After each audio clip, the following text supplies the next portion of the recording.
Alors, je suis Clotilde Bateau, je suis directrice de l'association SOL, Alternative Agroécologique et Solidaire. SOL, c'est une organisation qui existe depuis plus de 36 ans et qui a pour objectif de soutenir et d'appuyer les petits paysans pour les autonomiser et revaloriser aussi leur rôle dans la société. Et donc pour nous, la semence, c'est le début de la chaîne alimentaire. Et donc c'est vraiment important, notamment chez les paysans du Sud, qu'ils aient ce savoir-faire, qu'ils sachent conserver, reproduire les semences, puisque ça leur permet d'être autonomes face aux grandes multinationales semencières, et aussi autonomes en cas d'aléas climatiques qui sont de plus en plus importants sur le terrain. Les enjeux sur les semences, ils sont aussi importants en France qu'en Inde. Les problématiques sont un tout petit peu différentes puisque en Inde, ils n'ont pas le catalogue qui oblige les paysans à utiliser certaines semences. Cependant, il y a 70% de la population qui vit de l'agriculture paysanne, donc de la petite agriculture. Et ces petits paysans qui sont en majorité analphabètes ne sont pas en capacité, face aux multinationales semencières, de lutter.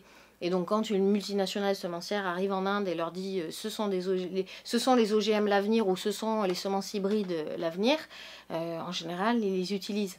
Et donc ils s'endettent pour acheter ces semences qui sont beaucoup plus chères. Et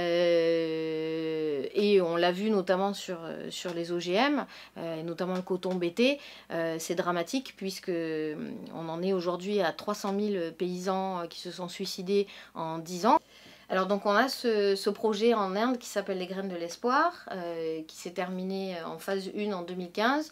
On a démarré une phase 2, donc le gros du projet c'est de convertir des petits paysans en bio. Et dans cette phase 2 on a voulu insister justement sur le développement des semences. Donc il faut savoir qu'en phase 1 on avait créé 13 petites banques communautaires, qui sont appuyés par la grosse banque de semences de Navdanya, donc l'ONG de Vandana Shiva avec laquelle on travaille. Et donc ces 13 petites banques, une fois qu'elles ont été autonomes, on a souhaité partir du savoir-faire de ces paysans pour qu'ils puissent faire des recherches sur des semences résistantes au changement climatique. Ensuite, on a un deuxième projet multi-pays qu'on développe entre la France, l'Inde et le Sénégal, qui s'appelle Bioferme International. Ce projet, il a pour objectif de revaloriser l'agriculture et de remettre l'agriculture au sein même de la société. Il y a 3 actions clés. La formation technique en agroécologie, donc pour former des futurs paysans sur cette thématique-là, la formation en semences et des actions de sensibilisation grand public sur ces thématiques-là. Et donc dans le cadre de la formation sur les semences, on a décidé d'appuyer une des activités de la ferme de Sainte-Marthe, donc qui est le développement d'un conservatoire pédagogique. Donc il faut savoir que la ferme de Sainte-Marthe aujourd'hui, elle a une banque de semences en son sein, et l'équipe a décidé de développer un conservatoire pédagogique pour en faire quelque chose de vivant. L'idée c'est de pouvoir montrer au grand public toutes ces graines qui sont à disposition, d'avoir un espace multimédia, donc un espace de sensibilisation, une librairie, un espace d'échange où on pourra organiser des conférences. Et donc le fin juin prochain, ce conservatoire pédagogique est inauguré et pourra commencer à accueillir du public, que ce soit des écoles, un public de professionnels, des associations. Voilà.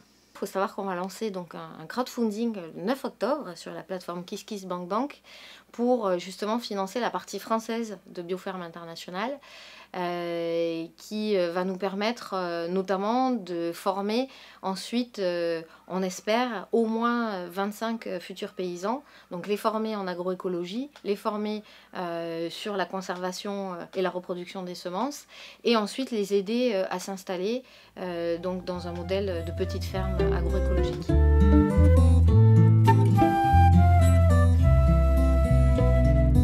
Il attendait sous le ciel étoilé qu'elle vienne fleurir l'âme du jour dans les champs.